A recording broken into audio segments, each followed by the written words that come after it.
اللہ تعالیٰ نے آیت نازل کی ہے جو شریک ہیں ان کو 80 کوڑے مارے جائیں اور کوڑے مارتے ہوئے مسلمانوں کی ایک جماعت اکٹھی کی جائے، ان کے درمیان ان کو لٹایا جائے، ان کو کوڑے مارے جائیں، اور کوڑے مارتے ہوئے دل میں ذرہ برابر رتی برابر نرمی نہیں لانی چاہیے، کیونکہ تم اللہ کے حکم کا نفاذ کر رہے ہو۔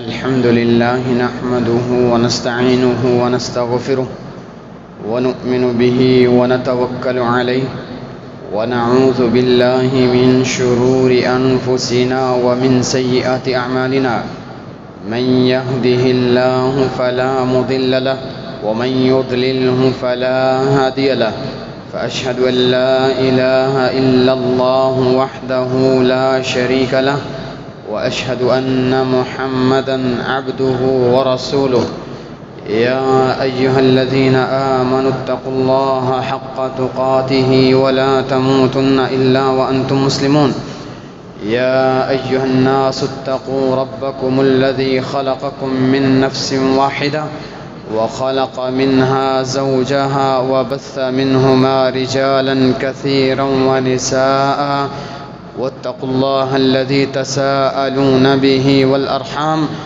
إن الله كان عليكم رقيبا يا أيها الذين آمنوا اتقوا الله وقولوا قولا سديدا يصلح لكم أعمالكم ويغفر لكم ذنوبكم ومن يطع الله ورسوله فقد فاز فوزا عظيما أما بعد فإن خير الحديث كتاب الله وخير الهدي هدي محمد صلى الله عليه وسلم وشر الأمور محدثاتها وكل محدثة بدعة وكل بدعة ضلالة وكل ضلالة في النار إن الله وملائكته يصلون على النبي يا أيها الذين آمنوا صلوا عليه وسلموا تسليما اللهم صل على محمد وعلى آل محمد كما صليت على إبراهيم وعلى آل إبراهيم إنك حميد مجيد اللهم بارك على محمد وعلى آل محمد كما باركت على إبراهيم وعلى آل إبراهيم إنك حميد مجيد رب اشرح لي صدري ويسر لي أمري واحلل عقدة من لساني يفقه قولي رب زدني علما رب زدني علما رب زدني علما رب زدنا فهما اللهم انفعنا بما علمتنا وعلمنا ما ينفعنا وزدنا علما أعوذ بالله السميع العليم من الشيطان الرجيم من همزه ونفخه ونفثه بسم الله الرحمن الرحيم ولا يأتل أولو الفضل منكم والسعة أن يؤتوا أولي القربى والمساكين والمهاجرين في سبيل الله وليعفوا وليصفحوا ألا تحبون أن يغفر الله لكم والله غفور رحيم سبحان ربك رب العزة عما يصفون وسلام على المرسلين والحمد لله رب العالمين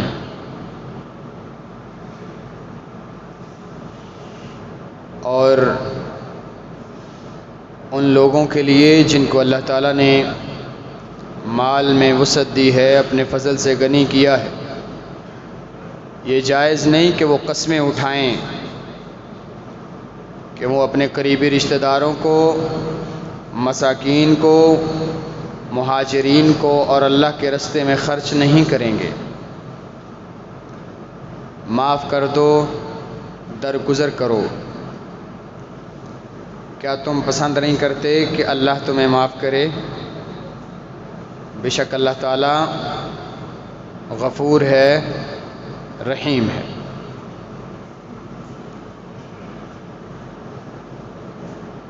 حمد و ثنا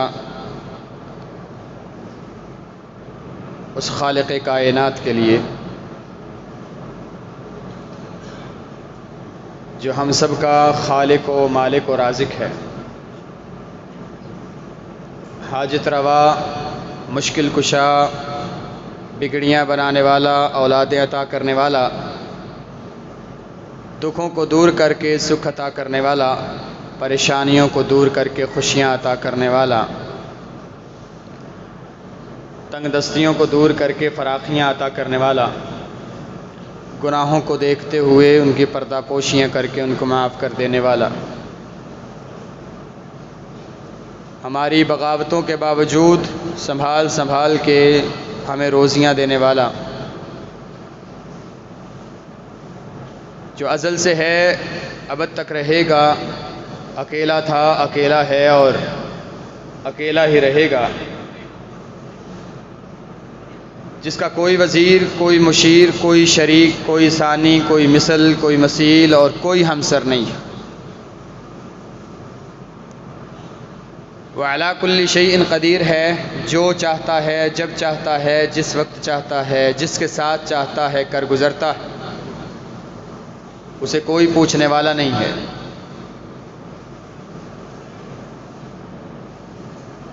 اس کا علم ہر چیز کا احاطہ کیے ہوئے ہے، وہ ریت کے ذرات کی تعداد سے واقف ہے، وہ درختوں سے گرنے والے پتوں سے ان کی تعداد اور ان کی حالات سے واقف ہے، وہ آسمانوں کی بلندیوں سے، زمینوں کی گہرائیوں سے، ان کے مابین بسنے والی اپنی ہر قسم کی مخلوقات، ان کی عادات، ان کے اعمال، ان کے افعال، ان کی حاجات، ان کی ضروریات، ان کی تعداد، حتیٰ کہ ان کے دل میں آنے والے ہر خیال تک سے واقف ہے۔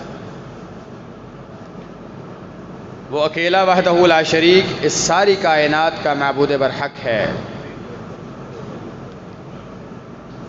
لاکھوں کروڑوں انگنت اور لا تعداد درود و سلام اس ہستی مقدس و مطہر و معلی پر کہ جن کا نام پڑھ لینے یا سن لینے کے بعد مسنون درود نہ پڑھنے والا دنیا کا بخیل ترین انسان ہوتا ہے، جن کا نام نامی محمد رسول اللہ صلی اللہ علیہ وسلم ہے۔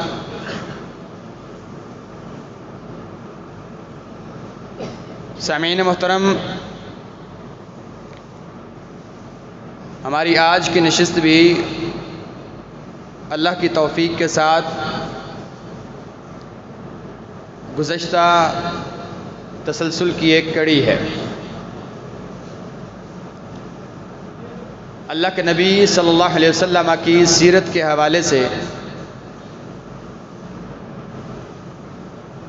اس تسلسل کے آغاز سے لے کے ہجرت تک اور ہجرت کے پہلے 4 سالوں تک اور آپ علیہ الصلوۃ والسلام کی ہجرت کے 5ویں سال غزوہ بنو مستلق یا غزوہ مریسیر، اس غزوات کے جتنے رؤوس الاقلام تھیں یا چیدہ واقعات تھے وہ آپ کے سامنے اپنی بساط اور اپنی استطاعت کے مطابق رکھے۔ اللہ کے نبی علیہ الصلوۃ والسلام کو اس غزوہ سے کافی مقدار میں مال غنیمت اور قیدی ملے تھے، جس کے ساتھ آپ صلی اللہ علیہ وسلم واپس ہو لیے، اور واپسی پر منافقین نے جو پروپیگنڈا کیا اور آپ علیہ الصلوۃ والسلام کی عزت اور ناموس پر ہاتھ ڈالنے کی ناکام کوشش کی گئی، اس کا حال بھی ہم گزشتہ نشستوں میں ذکر کر چکے ہیں۔ ام المؤمنین امی عائشہ رضی اللہ تعالی عنہا کے ساتھ پیش آنے والا واقعہ، آپ پر لگایا جانے والا الزام، اس الزام کے بعد آپ صلی اللہ علیہ وسلم کی صحابہ کے ساتھ مشاورت، 40 دن کے قریب وحی کی بندش اور آپ صلی اللہ علیہ وسلم کا پریشان ہونا، صحابہ کے ساتھ مشاورت کرنا، صحابہ کا آپ کے اہل بیت کے بارے میں رائے دینا اور ان کے بارے میں خیر کی توقع اور خیر کی گواہی دینا، اور آپ صلی اللہ علیہ وسلم کا صحابہ کے سامنے اس بات کا بھی اظہار کرنا کہ میں اپنے اہل خانہ کے بارے میں دلی گواہی دیتا ہوں کہ وہ پاک دامن ہیں اور پاک باز ہیں۔ اس کے باوجود پریشانی کا تسلسل برقرار رہنا اور یہاں سے عقائد کے ان مسائل کا واضح ہونا جو ایک انسان کا عقیدہ ہوتا ہے، جن کا ذکر میں نے گزشتہ نشست میں کیا ہے۔ اللہ تعالیٰ نے ام المؤمنین امی عائشہ رضی اللہ تعالیٰ عنہا کی شان میں، آپ کی براءت میں، آپ کی پاک دامنی میں 10 آیات سورہ نور کی نازل فرمائیں۔ قطع تعلق کسی ایک خاص فرقے، کسی ایک خاص گروہ کو پوائنٹ آؤٹ کر کے بات کرنے سے، اس کے بعد امت کا اس بات پر اتفاق ہے، ان آیات کے نازل ہو جانے کے بعد کوئی انسان وہ اپنے آپ کو اہل سنہ والجماعہ کہتا ہے، وہ اپنے آپ کو کسی بھی مسلک کے ساتھ منسلک کرتا ہے، ان آیات کے نازل ہو جانے کے بعد ام المؤمنین امی عائشہ رضی اللہ تعالی عنہا کے بارے میں ذرہ برابر ان کی پاک دامنی میں شک کرنے والا مرتد ہے، زندیق ہے، کافر تو ہو سکتا ہے، مسلمان نہیں ہے۔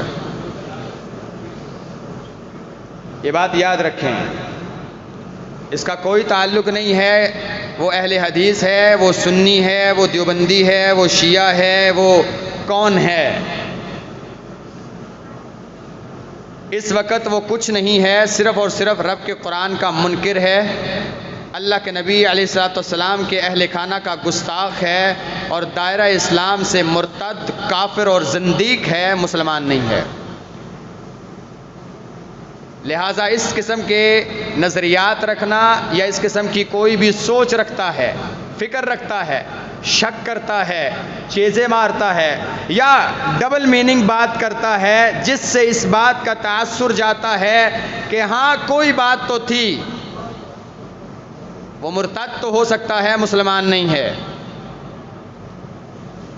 کیونکہ وہ قرآن کا اور اللہ تعالیٰ کے فیصلے کا منکر ہے، اور وہ اللہ کے نبی صلی اللہ علیہ وسلم کی ذات اور آپ صلی اللہ علیہ وسلم کی عزت پر ہاتھ ڈالتا ہے۔ ان آیات کے نازل ہو جانے کے بعد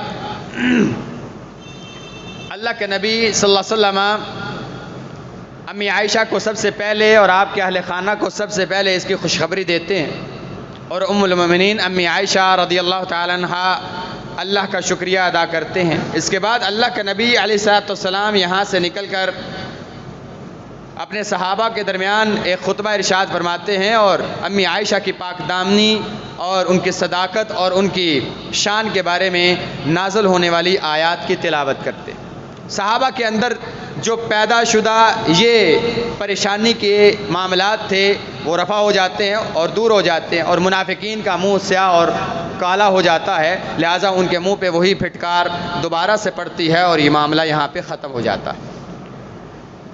جو حکم ایسی عورتوں پر الزام لانے کے بارے میں ہے وہ اس طرح کا ہے کہ اگر کوئی انسان کسی پاک دامن عورت پر الزام لگاتا ہے، اسے بدکار یا کسی اور طرف منسوب کرتا ہے، اسے چاہیے کہ وہ 4 گواہوں کو پیش کرے۔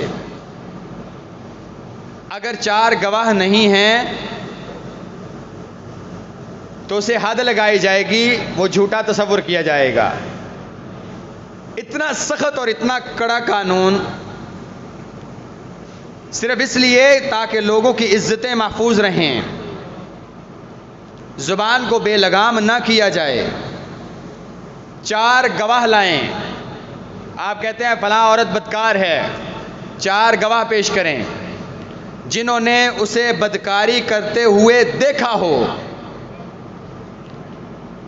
اور میرے علم میں نہیں ہے کہ تاریخ اسلام میں کسی کو حد لگائی گئی ہو گواہوں کی بنیاد پر، کہ کسی پر تہمت لگی، 4 گواہ پیش کیے گئے، انہوں نے گواہی دی اور گواہوں کی بنیاد پر کسی کو حد لگی ہو۔ ایسا نہیں ہوا۔ جن کو حد لگی یا تو انہوں نے اقرار کیا یا لعان کا معاملہ ہوا آپس میں افتراق کے لیے، گواہوں کی بنیاد پر کسی کو حد نہیں لگی۔ تو یہ قانون صرف لوگوں کی عزتوں کو محفوظ کرنے کے لیے۔ اب صحابہ میں سے کچھ لوگ ایسے تھے جو منافقین کی باتوں میں شرکت کرتے یا سنتے ہوئے یا مجلسوں میں کان دھرتے ہوئے کان کے کچے تھے اور وہ بہک گئے اور وہ اس معاملے کا شکار ہو گئے اور وہ اس تہمت میں شریک ہو گئے۔ یہ 3 صحابہ تھے اور یہ عام صحابہ نہیں تھے۔ حمنہ بنت جحش رضی اللہ تعالی عنہا آپ صلی اللہ علیہ وسلم کی سالی، زینب بنت جحش رضی اللہ تعالی عنہا کی بہن، مستہ بن ابی اساسہ حضرت ابو بکر رضی اللہ عنہ کے رشتہ دار ہیں، قریبی رشتہ دار ہیں، آپ صلی اللہ علیہ وسلم کے صحابی ہیں، اور اس سے بڑی بات بدر میں شریک ہوئے ہیں۔ اور جو بدر میں شریک ہوئے تھے، اللہ کے نبی صلی اللہ علیہ وسلم کے درمیان ان کا ایک مقام ہوتا تھا، مرتبہ ہوتا تھا کہ جو بات ہوتی تھی آپ صلی اللہ علیہ وسلم کہتے تھے تمہیں پتہ ہے یہ بندہ بدر میں گیا تھا۔ اور بدر کے بارے میں ہم نے بڑی تفصیلی گفتگو کی تھی کہ فرشتے بھی ناز کرتے ہیں ان فرشتوں کے بارے میں جو اللہ تعالیٰ نے بدر میں نازل کیے تھے۔ تو ان لوگوں کی یہ وجہ، اور یہ مستہ بدر والوں میں سے تھا، بدر میں شریک ہوئے تھے، اللہ کے نبی علیہ الصلوۃ والسلام کے درمیان ان کا ایک مقام تھا۔ حسان بن ثابت رضی اللہ تعالیٰ عنہ، کون نہیں جانتا، شاعر اور نعت خواں، آپ صلی اللہ علیہ وسلم کی توصیف اور حمد بیان کرنے والے، اور جن کی بعد میں بھی ام المؤمنین امی عائشہ رضی اللہ عنہا صفت بیان کیا کرتی تھی، اور کوئی کبھی ایسی بات کر دیتا امی عائشہ کے سامنے کہ جانے دیں جی حسان وہ بات میں شریک ہو گیا تھا، تو امی عائشہ کہتی ہیں حسان کو برا نہ کہو، کان یصافح النبی صلی اللہ علیہ وسلم، یہ بندہ میرے نبی کا دفاع کیا کرتا تھا۔ حسان کو برا نہ کہو، کیونکہ حسان میرے نبی کی نعت پڑھا کرتا تھا، اور جب مشرکین میرے نبی کے بارے میں برے برے اشعار پڑھتے تھے، حسان سامنے کھڑا ہو کے اپنے اشعار سے ان کا مقابلہ کیا کرتا تھا، اور جبریل اس کی مدد کیا کرتے تھے۔ آپ سنو، حسان شعر پڑھو، جبریل تمہاری مدد کے لیے، جبریل تمہارے ساتھ ہے۔ اتنا بڑا مقام۔ اچھا، اب یہاں پہ سیرت ایک ہمیں سبق دے رہی ہے، اتنے بڑے بڑے صحابہ، حد نافذ ہو گئی ہے، حد کا حقدار ہو چکے ہیں۔ اللہ تعالیٰ نے آیت نازل کی ہے جو شریک ہیں ان کو 80 سے کوڑے مارے جائیں، اور کوڑے مارتے ہوئے مسلمانوں کی ایک جماعت اکٹھی کی جائے، ان کے درمیان ان کو لٹایا جائے، ان کو کوڑے مارے جائیں، اور کوڑے مارتے ہوئے دل میں ذرہ برابر، رتی برابر نرمی نہیں لانی چاہیے، کیونکہ تم اللہ کے حکم کا نفاذ کر رہے ہو۔ کوڑا مارتے ہوئے ذہن میں یہ بات ہو کہ انہوں نے اللہ کی نافرمانی کی ہے، یہ نہ دیکھا جائے کہ کمر کس کی ہے، یہ دیکھا جائے نافرمانی کس کی ہے۔ حسان کو کوڑے مارے، یہ نہیں دیکھا کہ یہ میرا دفاع کرتا تھا۔ حمنہ کو کوڑے مارے گئے، یہ نہیں دیکھا میری سالی ہے، اور مستہ کو کوڑے مارتے ہوئے یہ نہیں دیکھا کہ ابو بکر کا رشتہ دار ہے اور بدر میں شریک بھی ہوا ہے۔ لہذا حدود کا نفاذ کرتے ہوئے اللہ کے نبی علیہ الصلوۃ والسلام نے ذرا برابر نرمی سے کام نہیں لیا۔ اور امی عائشہ رضی اللہ عنہا فرماتی ہیں اللہ کے نبی علیہ الصلوۃ والسلام نے اپنی زندگی میں اپنی ذات کے لیے کسی سے کبھی بدلہ نہیں لیا۔ ہاں، جب کبھی اللہ تعالیٰ کی قائم کردہ حدود چاک کی گئی، اللہ کی نافرمانی کی گئی، تو اللہ کے نبی علیہ الصلوۃ والسلام سے زیادہ غصہ کبھی کسی کو نہیں آتا تھا۔ پھر آپ نہیں دیکھتے تھے فاطمہ ہے یا میری بیوی ہے یا صحابی بدر والا ہے یا ابو بکر ہے، پھر آپ نے نہیں دیکھا، کیونکہ آپ کی پہلی محبت اور آخری محبت وہ اللہ سے تھی۔ ابو بکر بعد میں، عائشہ بھی بعد میں، اپنی اولاد بھی بعد میں، یہ محبت اللہ کے ساتھ پہلی اور آخری محبت ہے، وہ سب سے زیادہ درجہ رکھتی ہے۔ لہذا اللہ تعالیٰ کے احکامات پہلے، باقی بعد میں۔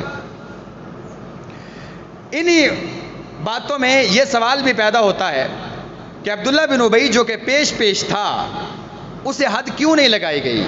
اس کے محدثین نے یا مورخین نے کئی ایک وجوہات بیان کی ہیں۔ سب سے پہلی بات یہ ہے کہ جس کو دنیا میں حد لگا دی جاتی ہے اس گناہ کو صاف کر دیا جاتا ہے اس حد کے ذریعے، لہٰذا آخرت میں اس گناہ کا اسے دوبارہ عذاب نہیں دیا جاتا۔ لہٰذا عبداللہ بن ابی کے لیے دنیا میں عذاب دینے کے بعد اس عذاب میں تخفیف کا سبب نہیں بنایا گیا۔ لہٰذا یہ عذاب بھی باقی رکھا گیا تاکہ قیامت کے دن اسے اس سے زیادہ عذاب دیا جائے. ایک وجہ یہ بیان کی گئی. دوسری بات یہ ہے کہ اس کا کسی بھی جگہ پر نام نہیں. اس نے ہوا ضرور دی لیکن اتنا شاطر انسان تھا کہ اس نے کسی بھی جگہ پر اپنے نشان نہیں چھوڑے کہ جو بھی نام لیتا وہ یہ نہیں کہتا تھا عبداللہ بن ابی بھی یہ بات کر رہا ہے. لہذا بات کو ہوا دیتا تھا ایسے طریقے کے ساتھ کہ اس کا نام نہیں آتا تھا. لہذا ایسے شواہد نہیں ملے. تیسری بات یہ ہے کہ حدود کا نفاذ کیا جاتا ہے گواہوں کی بنیاد پر یا خود اقرار ہو جائے. عبداللہ بن ابی نے نہ تو خود اقرار کیا کہ میں اس میں شریک ہوں اور نہ ہی کسی نے اس کے خلاف گواہی دی کہ ہمیں عبداللہ بن ابی نے یہ بات کی ہے، کیونکہ جن کے درمیان یہ باتیں کرتا تھا وہ ویسے ہی اس کے چیلے چاپٹے تھے، لہٰذا وہ اس کی بات تو کرتے نہیں تھے. اور چوتھی وجہ جو بعض محدثین اور بعض مفسرین نے اور مورخین نے بیان کی ہے وہ یہ ہے کہ عبداللہ بن ابی کو حد اس لیے نہیں لگائی گئی کیونکہ یہ ابھی اپنی قوم میں بزرگ تھا، سردار بھی تھا. تو اللہ کے نبی علیہ الصلوۃ والسلام نے اس سے تجاوز اس لیے کیا، ایک تو اس کا معاملہ اللہ پر چھوڑا کہ قیامت کے دن ملا جائے، اور دوسری حکمت یہ ہے کہ اگر اس کو اب بزرگ کو لٹا کے کوڑے مارے جائیں گے تو قریب ہے کہ اس کی اپنی قوم جو انصار کی قوم ہے اور مسلمان ہیں وہ سارے کے سارے دلوں میں منافرت پھیل جائے اور وہ نفرت کرنے لگیں کہ ایک بزرگ آدمی کو حد لگا دی ہے. لہٰذا ان کو یہ بات سمجھانا اور ان کے دل میں یہ بات بٹھانا مشکل نہ ہو جائے کہ یہ حد کا نفاذ ہے. لہٰذا اس بات اور اس معاملے سے بچنے کے لیے اور لوگوں کو اسلام کے مزید قریب کرنے کے لیے جیسے اللہ کے نبی صلی اللہ علیہ وسلم نے قتل کا معاملہ مؤخر کر دیا تھا، اسی طرح حد کا معاملہ مؤخر کر دیا اور چھوڑ دیا. اس لیے عبداللہ بن ابی کو حد نہیں لگائی گئی، جبکہ یہ سب سے بڑا اس فساد کا کارساز اور کرنے والا تھا. اب یہ واقعہ یہاں پہ ختم ہو گیا. اس کے بعد اللہ تعالیٰ نے وہ آیت نازل فرمائی جو میں نے ابھی تلاوت کی. ہوا یہ کہ مصطح بن ابی اثاثہ کے اس معاملے کے بعد، حد لگ جانے کے بعد، ابو بکر رضی اللہ تعالیٰ کے ساتھ کچھ خاص معاملات تھے. ابو بکر رضی اللہ تعالیٰ کا ان کے گھر کا خرچہ بھی اٹھاتے تھے، ان کو مال بھی دیتے تھے، ان کی چنگی ماڑی میں ان کے ساتھ شرکت بھی کرتے تھے. لہٰذا ڈھیر سارا تعاون مصطح کے ساتھ ابو بکر رضی اللہ تعالیٰ کرتے تھے. ایک یہ کہ وہ مسکین تھے، غریب تھے، دوسرا وہ رشتہ دار تھے، اور ابو بکر رضی اللہ تعالیٰ جانتے تھے کہ قریبی رشتہ دار پر خرچ کرنا یہ ڈبل ثواب کا باعث بنتا ہے. لہٰذا وہ غریب ہونے کے حساب سے اور پھر رشتہ دار ہونے کے حساب سے مصطح پر خرچ کیا کرتے تھے. اس کے بعد ابو بکر رضی اللہ تعالیٰ نے قسم اٹھائی، اللہ کی قسم آج کے بعد مصطح کو میں ایک دینار بھی نہیں دوں گا کہ جو اس نے عائشہ کے بارے میں باتیں کی. انسان کو شرم آنی چاہیے کہ کس کی بیٹی ہے جس کے بارے میں باتیں کی جا رہی ہیں. لہٰذا میرا بھی خیال نہیں کیا مصطح نے، آج کے بعد ایک ٹکا نہیں دوں گا. ہمارے ہاں بھی یہ ہے نا، تھوڑی سی بات ہوتی جائے نا تو ایک تو پچھلی ساری گنوا دیتے ہیں، ساریاں. اور ایسی کمال کی بات ہے کہ بیبیاں ساریاں گلاں یاد ہونی ہیں، کدو سوئی دیتی سی، کدو دھاگا دیتا سی، کدو کپڑا دیتا سی، کدو سلائی مارن دیتی سی، کدو ساری چیزیں. جبکہ اللہ تعالیٰ کیا فرماتے ہیں، وَلَا تَمْنُن تَسْتَكْثِرْ. احسان کرنا ہے نا، احسان تو اس کا پہلا اصول یہ ہے اللہ کے لیے کیا جائے. دوسرا اصول یہ ہے اس لیے نہ کیا جائے کہ کل وہ تم پر احسان کرے گا، نہ بدلے کے لیے نہیں، اللہ سے اجر کے. وَلَا تَمْنُن تَسْتَكْثِرْ. اس لیے کسی پر دین نہ چڑھاؤ، احسان نہ کرو کہ کل میرا بچہ آج کسی دا باہروں آیا نا تو کڑی لے کے آیا فلانے واسطے، اس واسطے کہ کل اودا بچہ آئے گا تو میرے واسطے لیپ ٹاپ لے کے آئے گا. ہاں یہی ہے آپ کے ہاں یہ جو برتن کا سلسلہ ہے وہ یہی نہیں ہے. آپ کے ہاں جو لکھت کتابت کا ہے، نیوندرے کا سلسلہ ہے، وہ یہی نہیں ہے. آپ احسان اس لیے کر رہے ہیں کہ 1000 دیا ہے کل 1500 دے کے جائے گا.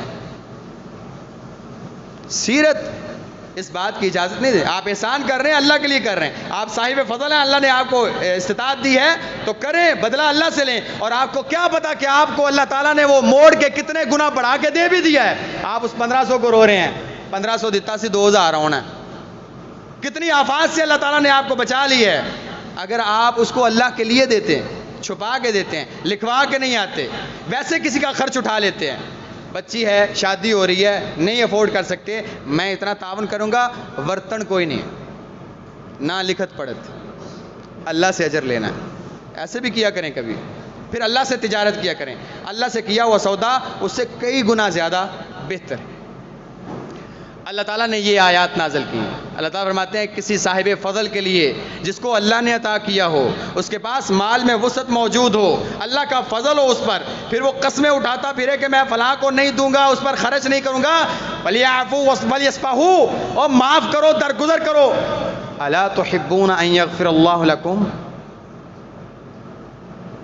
تمہارا دل کرتا ہے کہ اللہ تمہیں معاف کرے؟ ایسے تو نہیں کہ تم معصوم ہو,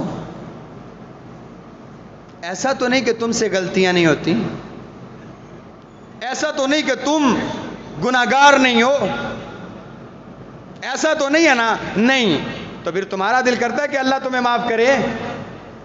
یہ آیات جب ابو بکر رضی اللہ عنہ نے سنی کہ اللہ تعالیٰ ایسے جیسے ابو بکر کوئی مخاطب کر کے, ابو بکر تیرا دل کرتا ہے اللہ تجھے معاف کرے؟ تو ابو بکر نے بلا کیوں نہیں یا اللہ, میرا دل کرتا ہے تو مجھے معاف کرے. کہا پھر مستہ کو معاف کر دے.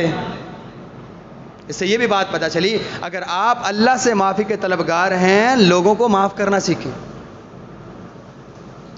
آپ ایک ٹکے کی اوئے معاف نہیں کرتے, کہتے ہیں فلانے میں اوئے آکھیا سی, اور آپ دن میں 24 گھنٹوں میں 23 گھنٹے اللہ کی بغاوت کرتے ہیں, کہتے ہیں یا اللہ معاف کر دے. تو کسی نے اوئے معاف نہیں کرتا, اور تیری 23 سے 24 گھنٹے کی بغاوتیں اللہ معاف کر دے. ایسے کیسے ہو سکتا ہے؟ تیرا جلال اللہ سے زیادہ ہے؟ تو اللہ سے بڑا متکبر ہو گیا ہے. ہماری اکڑ اتنی زیادہ ہو گئی ہے کہ ہم اللہ تعالیٰ سے زیادہ جبر والے ہو گئے ہیں. مخلوق ہو کے مخلوق کی چھوٹی سی غلطی معاف نہیں کر سکتے. فلانے میری بچی نہ انجا کیا جی, او بھائی معاملہ دیکھے کس کا ہے, پورا واقعہ آپ کے سامنے ہے. اللہ کے نبی علیہ السلام کی سب سے محبوب بیوی, ابو بکر رضی اللہ عنہ کی سب سے لاڈلی بیٹی, اور ام المؤمنین امی عائشہ رضی اللہ تعالیٰ عنہا کائنات کی سب سے پاکیزہ ترین عورت کا معاملہ ہے. اس کے معاملے اور اس کی عزت میں شریک ہونے والا انسان, اس کے بارے میں اللہ تعالیٰ کہہ رہے ہیں معاف کر دے, اللہ تجھے معاف کرے گا. اور ہماری بہنیں, ہماری بیٹیاں, ہماری بہویں, ہماری بیویاں امی عائشہ رضی اللہ تعالیٰ عنہا سے زیادہ پاک دامن ہیں. ہماری بیٹیاں, ہماری بہنیں اور ہماری بیویاں ہزاروں, لاکھوں اور کروڑوں کی تعداد میں امی عائشہ رضی اللہ تعالیٰ عنہا کی عظمت پر قربان کیے دیتے ہیں. جب ان کی عزت اور عصمت کی بات میں شریک ہونے والے انسان کو اللہ تعالیٰ خود کہہ رہے ہیں بکر معاف کر دے, اور کیا کس کو رہے ہیں, بکر معاف کر دے, کوئی بات نہیں ہے, جانے دے. ہمارے یہاں چھوٹا سا معاملہ ہوتا ہے نا, سارا تو پہلے عقیدہ ہے, ہاں کنڈیالا چھکی ہے, لے اور کر کے بکھائی نا. میرے بھائی جس دن لگام اللہ نے ہماری کھینچی نا تو لگ سمجھ جائے گی. بھول جائیں یہ بات بھول جائیں کہ اللہ تعالیٰ آپ کو آپ کے اعمال کی وجہ سے دیتا ہے. اللہ تعالیٰ اپنی رحمت سے دیتا ہے. اور ایک حدیث کے مطابق اللہ کے نبی علیہ السلام فرماتے ہیں یہ جو لقمہ تمہارے پیسوں سے کوئی دوسرا کھاتا ہے, دوسرے کو کھلانے کے لیے اللہ تعالیٰ تجھے بھی دیتا ہے. آپ کیسے کہتے ہیں کہ میں دین چاڑ دا, میں نہیں دیندا, نہ دے, نقصان کس کا ہے؟ آپ نہ دیں گے کوئی اور دے گا, اور اس کا حصہ سارا وہ لے گا. اور بعض دفعہ ایسا ہوتا ہے, بعض لوگ ہوتے ہیں نا جن کا کنٹریبیوشن یا جن کا مشارکہ ہوتا ہے مسجد میں, مدرسے میں, کسی کے گھر میں, زکوٰۃ میں, وہ کسی وجہ سے روک لیتے ہیں تو بڑے سیانے کر دینا, چلو جی میرا اگے 1000 روپیہ سی تے ہن 500 ہو گیا, یا بلکہ 1000 روپیہ مہینے دی پرچی جاندی سی ہن وہ چھاڑ دیتی جی, خسمہ نے بس جی آپ پہ کرن جی. تو کس کا نقصان؟ وہ ادارے چل رہے ہیں, وہ لوگ کھانا کھا رہے ہیں, وہ مساجد چل رہی ہیں, وہ علماء کھا رہے ہیں, وہ بچے اس سے بہتر کھا رہے ہیں. نقصان کس کا ہوا؟ تیرا. جو اللہ تیرے سے پہلے ہر مہینے اپنے لیے خرچ کرواتا تھا اس نے وہ بند کروا دیا, اس کو پسند نہیں آیا. شاید تیری کسی عادت کی وجہ سے, شاید تیرے کسی عمل کی وجہ سے, شاید تیری کسی بات کی وجہ سے اللہ نے کہا یہ پاس رکھ, باتیں پسند نہیں ہیں. برکتیں اٹھا لیں اور ہم سیانب کرتے ہیں, نہیں جی بھائی کیا مہینے دا کے جاندہ ہی نا 5000 بس, تو کدھر جاندہ؟ آپ نے کبھی حساب کیا اب وہ کدھر جاتا ہے؟ وہ کتے بلے کھاتے ہیں, وہ حرام کے رستے میں جاتا ہے. پہلے جاتا تھا اللہ کے راستے میں. اب حساب کرو نا بھلا, اس سے کئی 5,000 جاتے ہیں اور آپ کو پتہ بھی نہیں چلتا. لہٰذا معاف کرنا سیکھیں. بہنوں کے معاملات ہیں, ہمارے ہاں رشتہ نہیں لیا جی ساڈا تک تاں کی ہو گیا. آپ صلی اللہ علیہ وسلم نے کتنے رشتے ٹھکرائے. آپ صلی اللہ علیہ وسلم نے ابو بکر آئے یا رسول اللہ فاطمہ کے کہا نہیں, ناراض ہو گئے. عمر آئے یا رسول اللہ رشتہ, کہا نہیں, ناراض ہو گئے. رشتہ دے معاملات تو اندر اندر نہیں دل کرتا نا, رشتہ داریاں ختم, مرنا جینا ختم, چال بھائی معاف کریں, جانے دیں بھائی. اور اس کے پیچھے صرف یہ ذہن رکھیں, معاف کروں گا تو اللہ مجھے معاف کرے گا. اور کل قیامت کے دن اگر اس معافی کا مطالبہ لے کے آپ اللہ کے سامنے آئے, یا اللہ میں نے اتنی دفعہ ہزاروں کروڑوں بار معافیاں مانگی, تو نے مجھے معاف نہیں کیا, اور اللہ کہے تیرے صحیفے میں ایک بندے کی یہ غلطی تھی, تو نے معاف کیا اور دل سے نکالا. حسد بغض کینہ تیرے دل میں بھرا پڑا تھا, جب سامنے آتا تھا پرانی باتیں کرتا تھا, معاف کب کیا ہے تجھے, میں کیوں معاف کروں. تو مخلوق ہو کے مخلوق کو معاف نہیں کرتا, میں خالق ہو کے معاف نہیں کرتا, میری مرضی, جا نہیں معاف کرتا. کیا لے کے جاؤ, جو کرتے ہو اس کی امید رکھو. وہی بندہ اللہ کے نبی صلی اللہ علیہ وسلم کے, وہ اللہ کے نبی صلی اللہ علیہ وسلم آیا, ایک بندہ قرضہ دیتا تھا اور لیتے وقت وہ کہتا تھا جانے دینا یار, ہو سکتا ہے اللہ ہمیں بھی جانا. اس کے پاس پیسے نہ ہوئے تو کہنا چل خیر ہے اگلی بار صحیح, اگلی بار نہیں ہوئے معاف کر دو یار, جانے دو, چھوڑ دو, شاید اللہ ہمیں معاف کر دے. اللہ نے کہا ہاں بھائی کیا لے کے آیا, کچھ نہیں ہے. وہ جو قرضے والا معاملہ تھا ذرا بتائیں کیا کرتا تھا. کہا اللہ وہ ایسے ایسے بندوں کو کہتا تھا جانے دو, کوئی کس لیے, شاید تو مجھے جانے دے. اللہ کہے گا جا, پھر میں نے جانے دیا. میری مخلوق کے ساتھ تیرا اس طرح کا معاملہ ہے, میں تو خالق ہوں, جا ٹھیک ہے, جانے دیا, جا معاف کر. لہٰذا اس بات کو ذہن میں رکھیں. اس کے بعد اللہ کے نبی علیہ الصلوۃ والسلام نے اس معاملے, اس آیت کے سنانے کے بعد ابو بکر رضی اللہ تعالیٰ نے مصطح کے ساتھ صلح کی اور اپنے اخراجات کو دوبارہ جاری کر دیا. یہاں پہ ایک چیز آپ نے پچھلی چیز میں سنی کہ جب آپ صلی اللہ علیہ وسلم نے پہلا خطبہ دیا تو اوس اور خزرج کے درمیان کچھ معاملات خراب ہو گئے. جب اوس کے سردار نے کہا کہ یا رسول اللہ آپ ہمیں حکم کریں, اگر بندہ اوس میں سے ہوا تب بھی قتل کریں گے, خزرج میں سے ہوا تب بھی قتل کریں گے. تو معاملات بھڑک گئے. آپ نے کہا یہاں سے چلے جائیں, خاموش ہو جائیں. اب اللہ کے نبی علیہ الصلوۃ والسلام پر وحی کے نزول کے بعد جب یہ بات واضح ہو گئی تو آپ نے کہا اب ان کی صلح کرانی چاہیے, آپس میں تھوڑے سے موڈ خراب ہیں اور یہ ہونا چاہیے. جب آپ یہ دیکھیں تو سیرت اس بات کا حکم دیتی ہے کہ آپ یہ کریں. حکمت کیا کی, آپ صلی اللہ علیہ وسلم سعد بن معاذ یہ اوس کے سردار تھے.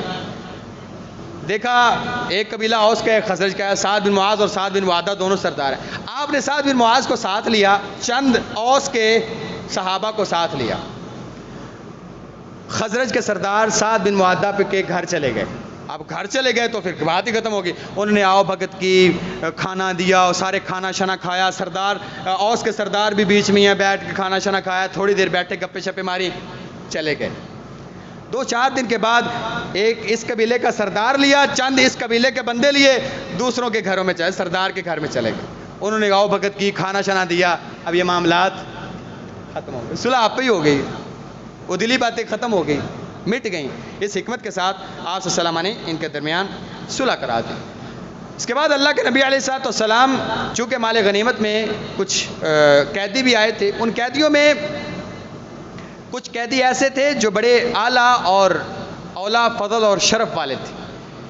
یہ قیدی کون تھے, ان کا صحابہ کے ساتھ کیا تعلق تھا, اور اس غزوے کے ختم ہو جانے کے بعد جہاں یہ عفق کا معاملہ ہوا وہاں پہ ایک اور معاملہ ہوا. وہ معاملہ یہ تھا کہ اللہ کے نبی صلی اللہ علیہ وسلم صحابہ کے ساتھ عقیق پہ پہنچے تھے. وادی عقیق مدینہ کے بالکل قریب ہے. رات کا آدھا پہر تھا. اب آدھے پہر صحابہ میں سے کچھ نے آپ صلی اللہ علیہ وسلم سے پہلے مدینے میں داخل ہونے کی جلدی کی, لیکن ان کے ساتھ ہوا کیا, ایک عجیب معاملہ ہوا, اور اس کا تعلق خاص طور پہ ان لوگوں کے ساتھ ہے جو شادی شدہ ہیں, اور ان بچیوں کے ساتھ اور ان بچوں کے ساتھ بھی جو شادی کے قریب ہیں, یعنی نوجوان ہیں. انشاءاللہ اس کا ذکر بھی آئندہ نشست میں کیا جائے گا. اللہ تعالیٰ سے دعا ہے جو سنا ہے سنایا ہے اس پر عمل کی توفیق عطا فرمائے. اقول قولی ھذا واستغفر اللہ لی ولکم ولسائر المسلمین من کل ذنب فاستغفروہ انہ هو الغفور الرحیم.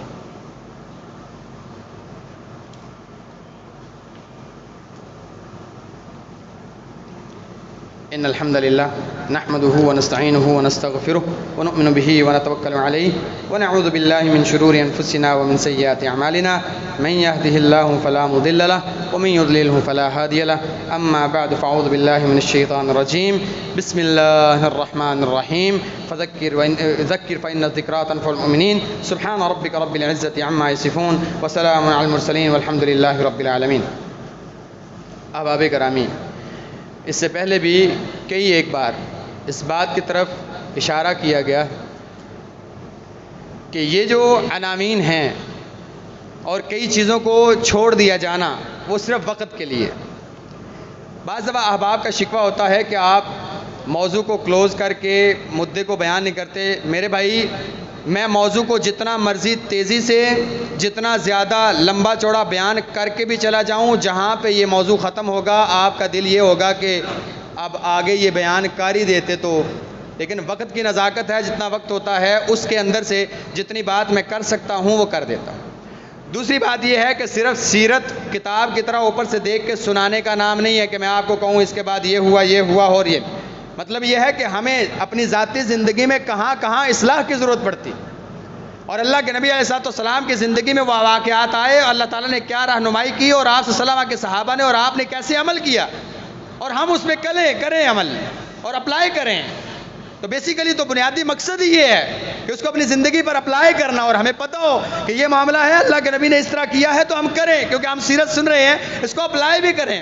بجائے اس کے کہ ہم سن جائیں واقعہ سارا سن دیا، اس سے اسباق کیا ملے، نتائج کیا نکلے، اس میں عبرتیں کیا ہیں، ہماری نوجوان نسل کو کیا چاہیے، ہمارے والدین کو کیا کرنا چاہیے، پردے اگر وہ بیان نہیں ہوئے تو میرے خیال سے سیرت کو بیان کرنے کا مقصد ہی ختم ہو جاتا. تو اس لیے یہ چیزیں بیان کرنا ضروری ہیں. اب جو چیزیں آگے آ رہی ہیں وہ اس لیے بتایا گیا ہے تاکہ جو احباب بعد میں آتے ہیں، لیٹ آتے ہیں، ان کو اس بات کا اندازہ ہو کہ بعد میں جو ذکر ہونے والی باتیں ہیں وہ کتنی ضروری ہیں. کہ اس کے بعد اللہ کے نبی علیہ السلام نے چند قیدیوں کے ساتھ کیا سلوک کیا، حضرت جویریہ کے ساتھ آپ کی جو شادی ہوئی اس کا کتنا بڑا اثر نکلا اور کتنا بڑا نتیجہ تھا، اور صحابہ کی عظمت کیسے ثابت ہوتی ہے. اور وہ واقعہ کیا تھا کہ اللہ کے نبی صلی اللہ علیہ وسلم سے پہلے ایک صحابی مدینے داخل ہو گئے تو ان کے ساتھ ہوا کیا. اس کے لیے آپ جلدی آئیں، کوشش کریں کہ جلدی آئیں. اور وہ صرف یہ قصہ سننے کے لیے نہیں، یہ کہانی سننے کے لیے نہیں، اس لیے کہ آپ جمعے کا پورا ثواب پائیں. اور آپ کو اس بات کا اندازہ ہو کہ جمعے کا ثواب شروع ہوتا ہے جب ممبر پر امام چڑھے، اس سے پہلے آپ کا اس رجسٹر میں نام لکھا جائے. بعد میں آپ صرف نماز پڑھنے کے لیے آتے ہیں، یا اور میں یہ بات کرتا ہوں ہمیشہ سے، اس مسجد میں نہیں کسی بھی مسجد میں آپ جائیں جلدی جایا کریں. ہفتے کے بعد یہ جمعے والا دن ایک آپ اپنی زندگی کی مصروفیات میں سے ایسا اس کا سکیچ تیار کریں. میں آپ کو ایک مزے کی بات بتاؤں، میں خود بڑا حیران ہوا. آج ایک بچے نے مجھے کلاس سے سوال کیا، سر جی وہ جو دل پہ داغ لگنے والی بات ہے وہ حدیث صحیح ہے، جمعہ چھوڑنے کے لگتے. میں نے کہا بیٹا وہ کوئی بھی غلط عمل کریں، کوئی بھی بدی کریں، برا کام کریں تو دل پہ ایک سیاہ دبا لگ جاتا ہے. کہتا سر جی وہاں پہ ایک بندہ کہہ رہا تھا جمعہ چھوڑے نا تو دل پہ داغ لگ جاتا ہے، 3 جمعے چھوڑیں تو مہر لگ جاتی ہے، لہٰذا وہ کہتے ہیں میں 2 جمعوں کے بعد 1 جمعہ پڑھ لیتا ہوں تو وہ صاف ہو جاتا ہے. کیسی بات ہے؟ یعنی بندے اللہ نے بھی دال آنے تو کوشش کرتے ہیں، مذاق سمجھتے ہیں. کہتے ہیں ایک چھڑدا دبا لگ گیا ہوتا ہے، اگلے جمعے پڑھتے ہیں تو وہ دھل جاتا ہے. لا حول ولا، یعنی لوگوں کا ذہن، میں سمجھتا ہوں بعض دفعہ شیطان کو بھی شاید اس طرح کی سوچیں نہیں آتی جس طرح کہ آج کل کے نوجوانوں کو آتی. وہ بھی آدھا ہونا ٹیوشن پڑھاؤ سن، آنے والی نسل گمراہ کرا، بدبختی ہے. تو اپنے بچوں کو ساتھ لے کے انہیں بتائیں 12:30 کا ٹائم ہے پتر، 12:15 جانا ہے تو تاں رجسٹر چ نام لکھنا پتر، قیامت والے دن انہوں رجسٹر کھلنا ہے تو میرا نام ہونا ہے، اے فلانا آیا سی جان دیو. ممبر پہ چڑھنے کے بعد تو فرشتے بیٹھے ہیں یہاں پہ ہی، وہ سن رہے ہیں، وہ تو اپنا کام کر رہے ہیں. ایک اعلان ہے کہ 30 ستمبر بروز جمعرات کو جامع مسجد شہداء جیل چوک میں انشاءاللہ الرحمن محفل حسن قرات ہے، اس میں ضرور تشریف لے کے جائیں. ایک اعلان ہے آج ہی انشاءاللہ الرحمن اسی مسجد میں مغرب کی نماز کے فوراً بعد، ہم امید کرتے ہیں کہ مغرب کی نماز قاری صاحب خود پڑھائیں گے، قاری صہیب میر محمدی حفظہ اللہ تعالی.